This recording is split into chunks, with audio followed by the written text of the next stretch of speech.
Good morning, good afternoon, and good evening, everyone. Friends, families, foes, hopefully future fans. How are we doing, Mehdi? I'm good. I'm in Texas, where I was doing an event, so I'm not in the normal studio, but I'm an hour behind you. But I always forget when you say good morning, good afternoon. It's a good reminder that, 40% of Zatea subscribers are outside of the United States or across the world. We have a very international audience compared to a lot of other folks on Substack. We have about 60% American. So yes, good morning and good afternoon to those of you tuning from around the world. That's right. Thank you, everyone, for joining us. We appreciate it. Another very big week of news. A lot has happened in the past few days, let alone past week, past few days, especially. Let's start with Gaza. Of course, about a week ago, we thought we achieved a ceasefire with the help of Donald John Trump. Once again, just like the last time, it seems like that's not necessarily the case so far. Tell us about what's happened in the past few days, Mehdi. Yeah, that Time magazine cover, His Triumph, seems to be dating really well right now. For the whole week, people screamed at us, Prem. I saw you tweeting about it as well. There's people screaming at the pro-Palestine or critical of Israel side saying, why aren't you celebrating? Why are you not celebrating this ceasefire, the end of the genocide? Where is the pro-Palestine crowd now? Said people on CNN and people in the Israeli media and people in the Republican Party. And the reason we were not celebrating is not just because the deal is not a great deal. It doesn't guarantee Palestinian freedom or self-determination or statehood or justice even. But even on the bare minimum, the ceasefire that it clearly aspired to get, we have longer memories than some of our critics. In January 19th, in fact, the day before Trump became president, we had a ceasefire. It lasted till I think March the 1st. When Netanyahu and co. March, I can't remember what date, but it was in March. They bombed unilaterally Gaza and ended that ceasefire. Every time there's been a ceasefire, not just in Gaza, but in the history of this conflict, Israel tends to violate that ceasefire. And that's what they've been doing over the weekend. And before the weekend, by the way, because they're claiming, those of you who are following the news, on Sunday, they claimed that 2 Israeli soldiers were killed by Hamas fighters across this yellow line that is imposed by the agreement, kind of invisible to a lot of people. They claimed that 2 Israeli soldiers were killed, and that justified their wave of attacks, aerial attacks on Gaza on Sunday. Put aside the fact that there's a debate over who killed these Israeli soldiers. Ryan Grimm, our former colleague at The Intercept, now at Drop Site, was reporting from his sources that it was actually an Israeli bulldozer going over an unexploded shell. Kurt Mills from American Conservative Magazine also has very many MAGA connections, saying administration sources told him the same thing. Who knows? I don't know. But the point is, whoever killed Israeli soldiers, 2 Israeli soldiers is not how the ceasefire was violated. The ceasefire was violated on day 1 when they killed Palestinians, on day 2 when they killed Palestinians, on day 3 when they killed Palestinians. By Saturday, The Guardian was reporting, I think, 47 different violations of the ceasefire. By Sunday, over 80. Depending on which sources you look at, maybe up to 100 Palestinians have been killed. So if you take 100 Palestinians and take 2 Israelis, it's a classic ratio of concern here in the West of 50 to 1. 50 Palestinians to 1 Israeli soldier. So it's complete bullshit as usual. It goes to the fundamental core of the problem of coverage of this conflict, which is Palestinian deaths. Palestinians are erased from the discourse. And anytime anything bad happens to an Israeli, even if it's an Israeli soldier, that becomes casus belli for everything else. Yeah. But they're now saying the ceasefire is holding, which is just a weird phrase after Israel just bombed and killed 40. I think they killed 45 people yesterday on Sunday. 45 people. Many children. On Friday, they killed 7 children from I think 1 or 2 families in a bus. Yeah. What's interesting, I'm glad you bring that up, is because after the events of the past 48 hours, or 24 really, when Israel launched its new volley of bombs after this fog of war attack, which we're not sure about yet, when they used that to justify sending out more bombs to cut off aid, hours later, they then reversed that decision because of reportedly Trump saying, no, like enough. That you're not going to do that. I think one Trump administration source told a reporter, "We're gonna deal with what happens in Gaza from this point on. It's not up to Israel." Yeah, it's classic mixed messaging from Trump, because he's also said that we will obliterate Hamas if they violate the ceasefire. He's also said we'll go in, American troops, and we will disarm Hamas. Good luck with that, MAGA. So he's all over the place. It's like with Ukraine a couple of weeks ago. He was saying take back all of the territory from Russia. Insane. No one, even though a pro-Ukrainian person doesn't think that's going to happen, but Trump was saying it. Then over the weekend, we're told he told Zelensky just give up Donbass. So classic Trump. He doesn't play 3D chess. He just jumps around. He's impulse driven. He's erratic. He may have mental health issues. On the plane yesterday on Air Force One, when he did the gaggle with reporters, he didn't even know. I was just about to bring this up. I was just about to bring this up. Yeah. Yeah. Like, what? Hamas? What? Who? What's happened? And you can tell, like, he doesn't care about the details, Prem, right? He just wants the ceasefire to hold so he gets his Nobel Peace Prize. Yeah. Well, I'm curious because people have asked about this before in these chats about the sense of who actually is president, because I feel like yesterday that moment really crystallized for me, especially amid these CBS interviews with Steve Witkoff and Jared Kushner, that the presidency is largely a rotating cast of Witkoff and Kushner, Stephen Miller, Russ Vought, and then the comms team in terms of who really is doing things and who in any moment in time occupies the presidency in terms of how the American people experiences it. And I'm wondering, like, does that resonate with you? Like, how do you, because yesterday, to be clear to people, like yesterday, Trump was asked about Gaza being struck overnight by Israel. And he point blank, like during the headlights was like, where did Israel strike? What are you talking about? Then someone says Gaza, and he's like, I'll have to get back to you. It's like, what are you talking about? He did say, I'll have to get back to you. Classic. Isn't it insane? I never stopped thinking about this since the first term. President of the United States has access to more scientific information, more intelligence, more diplomatic information than any human being on planet Earth, probably in the history of mankind, given where technology has now reached. And yet he never knows the basics of what's going on. He'd rather spend time on Truth Social or Twitter. He'd rather spend time watching Fox and reruns on Fox. Like, that's his information source. The fact that he doesn't know, he doesn't read his intelligence briefing. We know from the first term that intelligence analysts were told to mention Donald Trump's name on every page because that's the only way to keep him reading beyond the front cover page of any intelligence report. They were told to include pictures for our man-child president so that he would keep reading. So he doesn't do the basic work that any president, even George W. Bush, probably did. So he's ignorant. But I think your analogy, or the example you give of kind of rotating cast is a good one. I would frame it for Americans as, if you look at the French system or the British system, you had a head of state and then you have a head of government. Mm-hmm. And I feel like that's what we've now have in the US. Donald Trump is this head of state. He's a king, despite the No King's protest. He's going around with a crown on his head. He says he's in charge of everything. He wants a Nobel Prize. He wants an Arc de Triomphe in Washington, D.C. He wants to build buildings. He wants to build ballrooms. And then you do have the kind of prime minister figure, which changes by the day. Is it Stephen Miller coordinating the border stuff or coordinating airstrikes on fishermen in the Caribbean? Is it Steve Witkoff and Jared Kushner running Middle East policy? Is it Russ Vought running domestic government shutdown policy? So I do think it's a good point you make there, where he's not interested in detail. He's not interested in the actual running of the executive branch, but he loves the ceremonial idea of being like the head. And that's how he ran the Trump organization, right? He didn't run day-to-day stuff. He was Trump. He slapped his name on things. And that's the way that's what he's brought to the presidency. Yeah. Yeah. And we have a lot of questions on No Kings to come up. But before we pivot, I do want to bring up a few questions from Marwan and Usman on Substack related to the West Bank. Of course, in the past few days, we've seen continual violence in the West Bank. I believe we reached a dreadful milestone of over 1,000 people killed in the West Bank since October 7th, which just goes to show that this is beyond being about Hamas. We had, of course, friend of ours, Jasper Infinite Jazz on Twitter, a great reporter and writer who is in the West Bank right now, who was ambushed by a mob of Israeli settlers and witnessed a Palestinian elderly woman on her own land harvesting olives, clubbed by another one of these state proxies. We've all seen on tape. Go on his Twitter and look at it right now. On tape, so we recommend. But Marwan, they ask, even in the West Bank, reports coming out of the amount of minors, children being detained by the IDF. Of course, we still have Mohammed Ibrahim, an American, who's detained. We have Usman, who mentions just broadly, what do you think Israel's plans are in the West Bank? Do you foresee an official takeover in the next couple of years? So I think both in terms of the future question that Usman gets to about the future of the West Bank, but also right now, this ceasefire plan doesn't address the West Bank, really. So how are you sort of thinking about the West Bank right now? Do you remember when Donald Trump signed it in Cairo last week? There was a big banner saying peace huge sense of peace.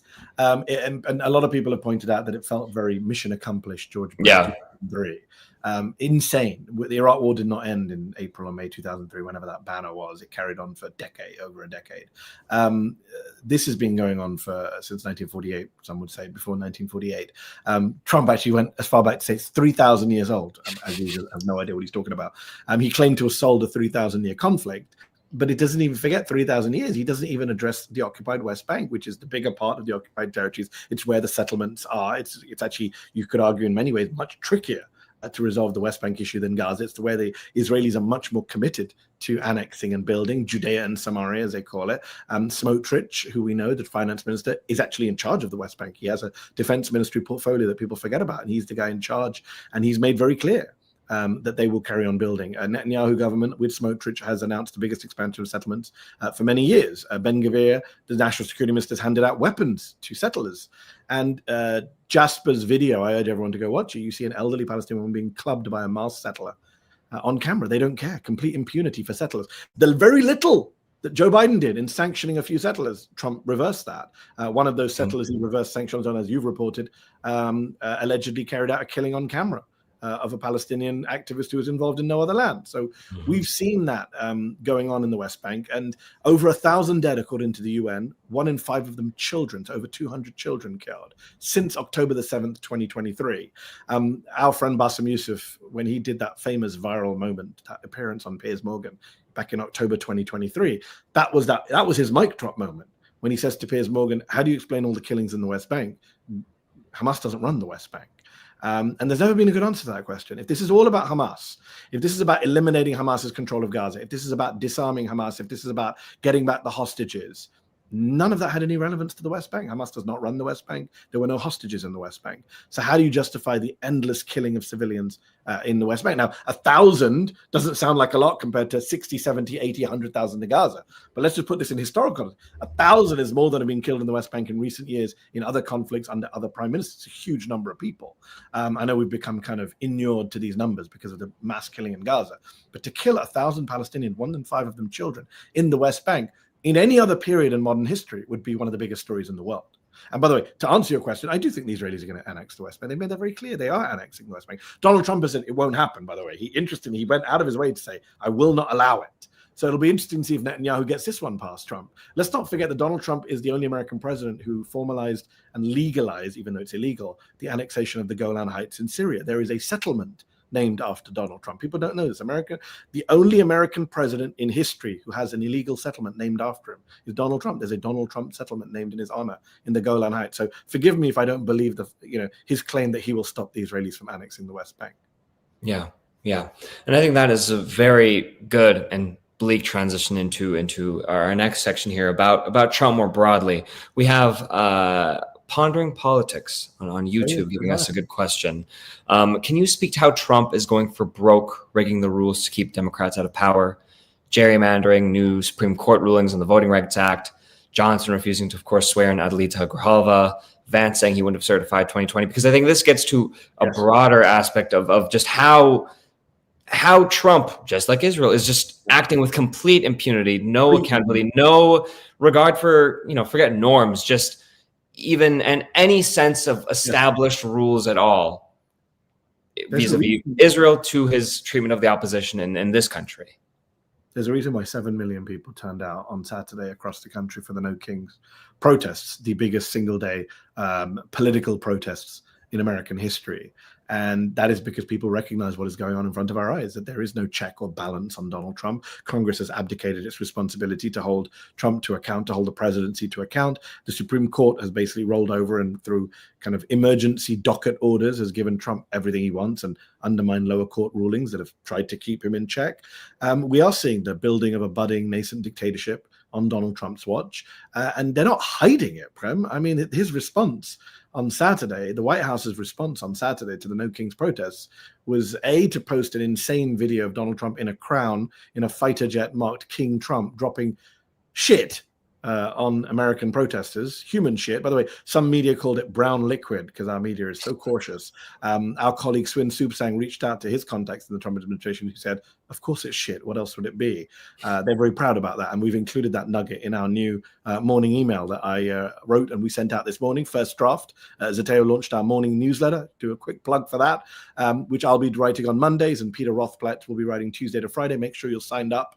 Go to zeteo.com, go to firstdraft.zeteo.com, sign up for our new morning newsletter. It's much better than Playbook and Axios and all those. The New York Times morning, none of that both sides shit.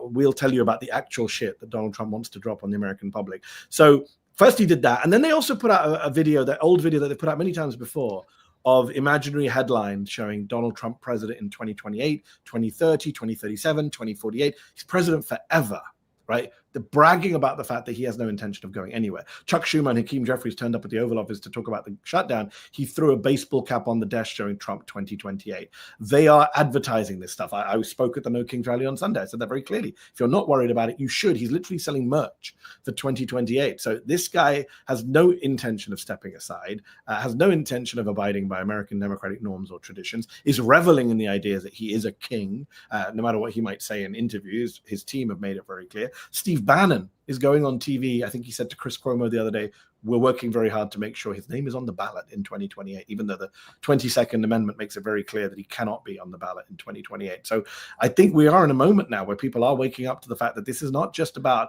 oh, we're opposed to his policies, but we're opposed to the idea of a forever Trump presidency. It strikes me how, I think, especially today, there was some new polls that showed how bad he's doing in his approval polling. And I was talking to someone last week about, what the response is to Trump in terms of what stops him from doing things. Like, are there judges doing anything? Is there any sort of stopgap? Is that just a quaint memory of years past? And I have noticed that actually there have been a good amount of judges, including Trump and Bush appointed judges, who have been ruling quite firmly against Trump's ICE regime, Trump's targeting for student protesters, et cetera, et cetera. Ashwin Srivastava, he asks from YouTube or Substack, excuse me, why is it so easy for Trump to get away with these things? Are people going to courts, but we just don't see it in the media as much? And this question, I prefaced it this way because it seems like the courts are in some ways behaving as we would want them to in some respects. Immigration court is a whole other aspect. Yeah, And yet, these things are still happening. There's people protesting, and yet his approval ratings are absolute garbage. Yet, so how do I would say two things on that. The approval ratings are quite worrying because think about how they're carrying on doing things that are super unpopular. That is irrational in many ways, right? Politicians do one thing. They want to get reelected. So when they get really, really bad polling ratings, no matter how ideological they are, they kind of pivot, right? No matter what they're committed to, whether you're George Bush on Social Security, whatever your position is, whether you're Barack Obama on the board, whatever your issue is, if you see the polls are dead against you, try and do something about it. That is a rational move. The fact that they don't give a shit that they are super unpopular worries me even more, that they have no intention of having free and fair elections, right? It is the behavior of a group of people who say, well, we don't need to worry about democratic accountability. We don't need to worry about 2026 or 2028. They are gerrymandering and redistricting like crazy to make sure that it doesn't matter, that they'll go into the 2026 midterms with a 4, 5, 6, 7, 8 seat advantage. Sorry to plug the newsletter again. First Draft this morning has a graph, has a chart from the folks over at The Argument, the new Substack, where they've done the number crunching on how bad it will be for the Democrats. Already the House Republicans have an advantage when it comes to redistricting and the advantage they have in the House. But if the Supreme Court shoots down Section 2 of the Voting Rights Act, which is now in front of the Supreme Court, that means that Republicans can gerrymander even more on racial grounds and will give themselves even more of a boost, 5, 6, 7 point boost. So it's a real problem. The fact that they're ignoring the polling and just thinking, well, it doesn't matter, 26, 28, we got it covered. That's one point. The other point I would say is the founders never anticipated a Donald Trump. I think that's very clear. I don't think the founders, when they were writing the Constitution, did not think about what a Donald Trump would do. I don't think the multiple Congresses over the years that have passed laws to keep the executive branch in check thought about a Donald Trump. One example, the president is not bound by conflict of interest rules, right? It's insane. Every member of the executive branch is bound by all sorts of conflict of interest rules, anti-bribery rules. The president isn't. So there's no way to stop him. There's the emoluments clause, but never enforced. The Hatch Act, certainly not enforced. And again, who's going to enforce it? This is the problem. What did Stalin apocryphally say about the Pope when he was told the Pope was against what he was doing? He said, how many divisions does the Pope command? And I wonder whether it's the same attitude towards the Supreme Court. In fact, we know it is. J.D. Vance, when he was a lowly junior senator from Ohio, still sucking up to Trump, having been a never Trumper beforehand, he did an interview in which, I think it was with Vanity Fair, if memory serves me correctly, where he said that he would invoke the Andrew Jackson precedent. He would invoke the kind of authoritarian precedent program. He said, look, if Donald Trump wins again, if the Supreme Court blocks him, that's what Vance said in, I think, 2022. He says, Trump wins again, and the Supreme Court tries to stop him. Trump should say, go for it. Who's going to stop me? How are you going to stop me? So even before they won, Vance was saying, ignore the Supreme Court.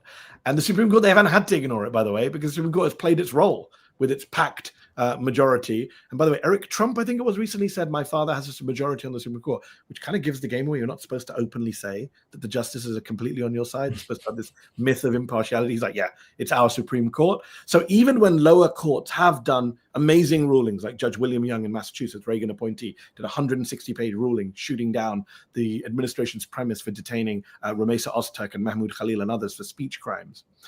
Even when Trump-appointed judges, like the judge who shot down the National Guard request, when they're doing really, really detailed rulings based on the law and precedent and the Constitution, they delivering these rulings, and then the Trump administration goes to the Supreme Court, who put out like a late-night, one-line, unsigned order, shooting it down. And I think the New York Times did some reporting showing that judges are getting very frustrated that the Supreme Court is completely undermining their rulings because they're putting out these shadow docket rulings that have no legal analysis or explanation in them.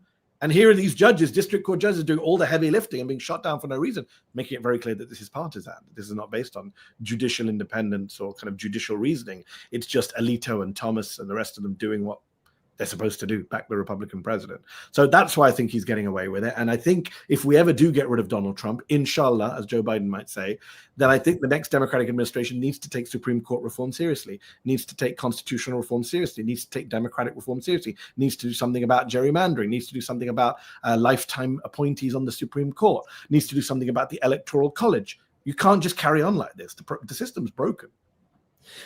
That disproportional kind of asymmetry that you're talking about between the Supreme Court versus the rest of the judges, who might be, Republican appointees and so on, but still at the end of the day are committed to some form of institutional norms. That takes me to when I think of like the past 10 years of Trumpism. We got used to all the senators bending the knee, going along with it, at best saying, in 2017, 2018, if they were asked about Trump tweets, oh, I didn't see it, I'm not sure, I'm not focused on that, to now where it's just like, we're beyond even the sort of niceties. Like, no, he's right. Yes. Now I feel like we've gotten to a sort of further frontier where I talk to a lot of people on the Hill, and it's kind of this open secret that most junior staffers in Republican congressional offices and think tank spaces and so on are very, very just far right. I'll paraphrase a few staffers that tell me that, they remind them of like Hitler Youth in terms of just their like gleeful. You saw the leaked chats. Exactly. Yeah. And that is not, from what I understand from my sources, an aberration in a lot of ways. Goran Sanjanovic from YouTube, he brings up a point that I think gets to this quite urgently, which is why talk about Trump? He's a syndrome, a product of the collapse of American democracy, a long time coming. Goran says it's a waste of energy and time, for one must focus on the fascism that he's firmly entered into the U.S. And I think I would just put a finer point on this to pose to you, which is that— what does Goran want us to talk about? I think he's kind of complaining, like, why talk about Trump? Like, he is symptomatic and not just— and so I would pose that— why talk about him instead of talking about the underlying issues that produced him? Yes, yeah. I don't, with great respect, Goran, and I hope you're a Zateo subscriber, I don't think that is a problem. I don't buy the argument that it's one or the other. I think you can walk and chew gum at the same time. I would argue we've just done that in this chat. We've talked about Donald Trump's excesses. We've talked about his videos and his merch. We talked about him shitting on America in his AI video. But we've also talked about how he exploited the system, why the democratic dysfunction in the US system allowed someone like Trump to get away with it. We talked about the Supreme Court being on his side. So I do think you could talk about the symptoms of Trump and Trump. I don't go as far as some on the left who say, he's just he's just like any other president who would have been produced by the system. I think separate to America's democratic dysfunction that could produce an authoritarian president. Like I'm not disputing that America was ripe for an authoritarian takeover, 100%. And Vance could be that person too, if he's the next president. But Trump is sui generis. There is no person like Donald Trump. There is no person like Donald Trump in the democratic world. There is no person like Donald Trump in the non-democratic world. There is no person like Donald Trump in our everyday lives. If you came across this man on your school board or in your office or at your university, you would think this is one of the strangest people you've ever come across in your life. So I do think he is a very special case. It's not just that he's an authoritarian or that he's emboldening white supremacy or that he's tearing down American democracy. It's also that he's this whiny, petulant, narcissistic man-child, as I pointed out at the rally in DC, like the whole obsession with the Nobel Prize. Like US foreign policy now is geared towards ensuring Donald Trump gets a Nobel Prize. That's insane. Like you can have lots of authoritarian. We see other authoritarian presidents, your Bolsonaros, your Modis, your Netanyahus. None of them behave like Trump does on the international scene. So I do think it is worth talking about, of course, the symptoms that produce him, and we have to fix those. Otherwise, we will get more Trumps. But I do think Donald J. Trump himself is a very unique personality, and a lot of what we're dealing with is a result of his unique personality, the erratic policies, the insane decisions. I mean, let me just give one example: COVID. Right? There were a lot of authoritarian rulers dealing with COVID, but no one dealt with it as badly as Trump did. In fact, his authoritarianism and democratic dysfunction was not the reason we screwed up COVID. We screwed up COVID because this guy was just completely incompetent and ignorant and unfit for office at the time, lied about the threat from COVID when he knew in private he was telling Bob Woodward it spreads in the air, then he lied in public, was saying nonsense like, I'm not going to let a ship dock because I don't want the numbers to go up and that'll make me look bad. Like that was unique to Trump. I don't think J.D. Vance would have overseen hundreds of thousands of dead in the way that Donald Trump did. Yeah. Yeah. And you spoke to some of this, of course, at the No Kings rally in DC that many of you had seen. Firstly, I should just note all the people in the chat, both YouTube and Substack, who just wanted to share their thanks and appreciation to you. Alex Baker-Lubin, Robin White, Jennifer, Jessica Fillion, Daniel D. Woodward, AGTV10, for comedy purposes only, Boise Body Mechanic, Betsy Braverman, who we did see, Betsy Braverman, thank you for saying hello, Joe Blackwood, and many, many more people as well. Sorry, I can't mention everyone. But there are a few good questions, I think, also associated with this. One from Chas on Substack, who says, how do you feel about having to speak behind bulletproof glass? Did it make you scared? It just feels so dystopian that this is what is needed and where we're at now, Chas says. That is a great question. And I'm here in Texas, and I was visiting my nephew. I was visiting some family yesterday on the way to an event, and my nephew, who's 13, he said, are you behind bulletproof glass? And I said, yeah. And he goes, wow, you're big enough to be shot. You've made it. which only a 13-year-old can say, which I thought made me laugh. Shouldn't laugh. It's depressing, right? This is the state of the world. I think a few commenters on YouTube under the speech that we posted, the whole full speech at the Zeteo page on YouTube. If you guys haven't seen it, the speech I gave on Saturday, and a lot of commenters point out like this is the state of the world. It's depressing to see. And I think it speaks volumes about the state of America. Now, of course, some right-wingers watching will say, well, that's because Charlie Kirk was killed by one of you. And that's not true, by the way. There's been no evidence found that there was some leftist plot to kill Charlie Kirk. But yes, Charlie Kirk was killed in public in Utah, and that has made people take security much more seriously. But many Democrats have been also assassinated in their homes, like Melissa Hortman, and been the subject of death threats like Ilhan Omar. So unfortunately, put aside political violence and assassinations, we live in a country with lots of guns. And therefore, you have to take these precautions. And this is the world we now live in. When the No Kings folks asked me to speak, the first question I asked them was, do you have bulletproof glass on stage? And they do. Although it wasn't on the sides. So I kind of worried afterwards. Yes, I noticed that the second I got there. Oh, hold on. Well, okay. But let's not get into all of that. Let's just take the bigger picture, which is, to answer the question, it's depressing. It's something that we shouldn't have to consider. It's a real indictment of modern America and political violence in modern America, the incitement of violence. And I know everyone says, oh, it's both sides or it's the left. But, we know that the era of political violence coincided with one man coming down a golden escalator. That was Donald Trump in 2015.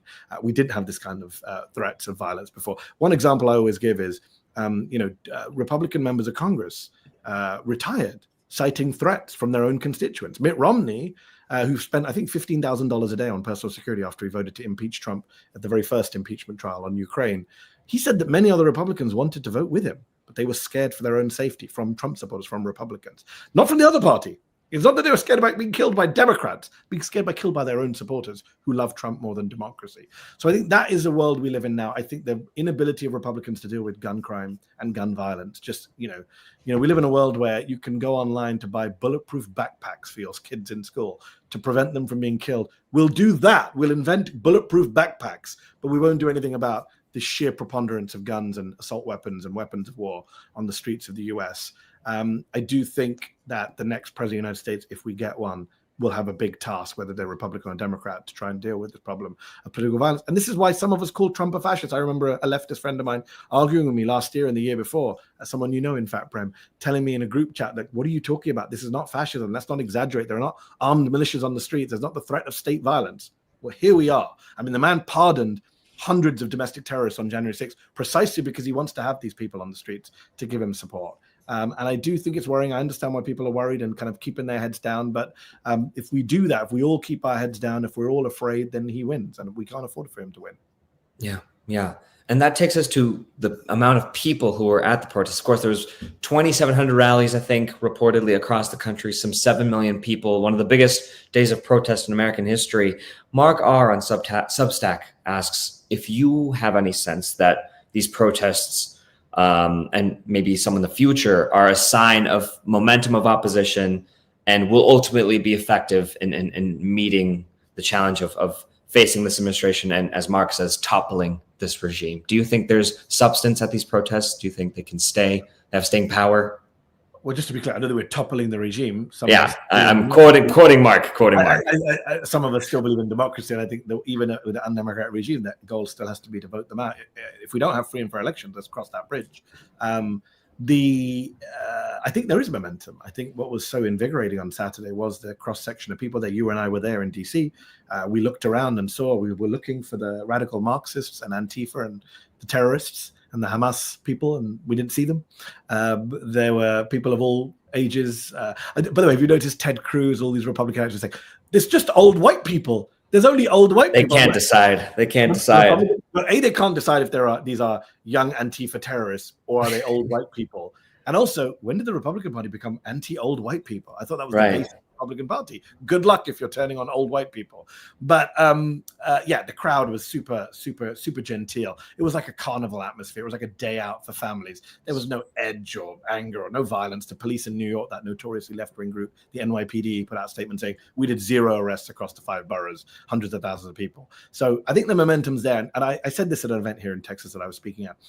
People like me have pointed out that Donald Trump has gone much further and much faster in the authoritarian road, down the fascist road, than even some of us thought. Even people like me who were shouting about fascism last year, even I didn't expect 9 months in he'd be so far down this road in terms of ignoring court orders, in terms of empowering a rogue lawless agents like ICE, detaining American citizens, etc., etc. But the flip side of that is that 9 months down the line, Trump may be more fascist than we thought he'd be, but the American public is more energized than I thought they'd be. I think the turnout, look, the numbers don't lie. It's the biggest single-day protest, political protest in American history. And if you take the trivia quiz in the first draft morning newsletter, you'll find out what the actual biggest single-day protest in American history was. But that you have to go check your email for that. So I think the numbers coming out show that the American public is not ready yet to roll over and just accept defeat and accept that America is no longer going to be a constitutional republic or a liberal democracy or a multi-racial society. And I think that fills me with hope that so many people turned out. It fills me with hope, as you pointed out earlier, that he's underwater on all major issues. He's one of the most unpopular second-term presidents in American history. Look at his polling. I think he's 14 points underwater. So those do fill me with excitement because people power, as I said in my speech on Saturday, is our last line of defense. In every country in the world, it's people taking to the streets. That is the make or break moment for whether a democracy survives. In some countries, it hasn't, and in others, it has. And I think that is key right now, given we are 9 months in. And look, all of this does have to lead to people turning out to vote. I hate to say it. Sorry to sound cliched, but ultimately you do have to vote after all this. Just turning out to protest, holding placards is not enough. It has to be a multi-pronged strategy. If the midterms turn out well for Donald Trump, then there's nothing to stop him from rigging the 2028 election. The very little oversight we can get in this country will be if Democrats take back the House. If they don't take back the House, he will be completely free for his last 2 years in office. And by the way, I just want to be clear, even if Democrats take back the House, he could be completely free because they're led by this feckless leader called Hakeem Jeffries. I don't think he'll be a strong speaker. I don't know if he's the fighter that the opposition party needs in this fascistic moment, but that's where we are. I think all that is exactly right. And I think there's one final point that I just want to bring up, which is that a lot of people, you talk about how genteel, organized, safe these protests were. Some people brought up the idea that, okay, shouldn't they be a little disruptive? Why are they ending on time? I understand the instinct of like, there's got to be more to it. But at the same time, what has to be underscored is this is 7 million people getting off their butts in a time where it's very easy to feel cynical about the world and choosing to do something. B, this does not end all be all. This is an opportunity for us to meet people where they are, to bring them to see the dangers we're facing, and to keep going. This is one thing, and one thing doesn't have to be everything. And one part of everything, though, I will say, is supporting independent media. Yes. We at Zeteo are doing our best to provide the type of media that shows people these dangers, that maybe brings them out to maybe protest, maybe vote, maybe do something to respond to the dangers of this world. And so I just want to underscore from my own part that if you want to see more, if you want for there to be more action, for there to be more response, a big part of that is the types of media that is platformed and allowed to reach more people. So your support, your paid subscriptions to help us do that is huge, is very important. And I don't say that lightly or to be glib. We're doing very important work. We just have Swin, Andrew, Peter joining us as well, and a few other people on the horizon. And that's because of your support. And we are doing a lot to deliver this kinds of scoops, the kinds of news that the lamestream media is not doing. So we really appreciate your support. Please subscribe. Please subscribe to our new newsletter that Mehdi is authoring along with Peter. It's really good. And I think it's going to give us a lot better news than some foreign politicos sometimes do. Love them sometimes, but I think we can do a little better. Thanks, Prem. I think we can. And do check out the newsletter today, firstdraft.zeteo.com. If you're a subscriber, it's in your inbox already. Have a search for it. I know there were some Amazon workspace issues with Substack today. Some Paul Krugman and other Substackers were complaining people didn't get their emails. Do check your inbox. We may resend it, but it's out there right now. The title is Trump Shits on America, which is what he was trying to do on Saturday. I would just say two things on the media front and the democracy front. In terms of public protest, I was just pulling it up while you were speaking because I wanted to get the exact number. Erica Chenoweth, who is a Harvard political scientist who's written a great deal about democracy protests around the world, actually came up with a number, which is 3.5% of the population, according to her studies of thousands of protests across the democratic and non-democratic world. It takes 3.5% of the public to take to the streets before that protest movement is successful. So I think we got, what do we get at the weekend? If it's 7 million out of 340, like 2%? 2% of the American population. So getting there. I think it'll be interesting to see what happens next. By the way, props to Indivisible and MoveOn.org and some of those groups that actually organized this massive historic protest at the weekend. It takes organizers on the ground to pull this stuff off. So props to them. And thank you to them for having me. So that's on the public protest front. You're right to bring up the media, Prem, because as someone asked me in Houston, Texas last night, I was speaking at an event, what do we do about this media issue? There's no point complaining about a lack of democracy if people don't know that democracy is being destroyed. If people don't know what is happening in our country, there is an information war going on right now, online and on screen. You have Trump donors like Larry and David Ellison buying CBS News, buying TikTok, now about to buy CNN, buying Warner Brothers, which owns CNN, which means they will control the information flow for millions of Americans, young and old, TikTok and CNN, and be able to say all sorts of propaganda on Donald Trump's behalf. Trump is welcoming them taking over these media organizations. So it is very important that you support independent media like Zeteo, because we don't have a billionaire controlling us, whether they're pro-Trump or anti-Trump. We're able to say the news without fear or favor, without having to look over our shoulders at advertisers or corporate donors or sponsors or C-suites. I think that is very important, and we can only do that with your financial support. I know some of you are watching on YouTube.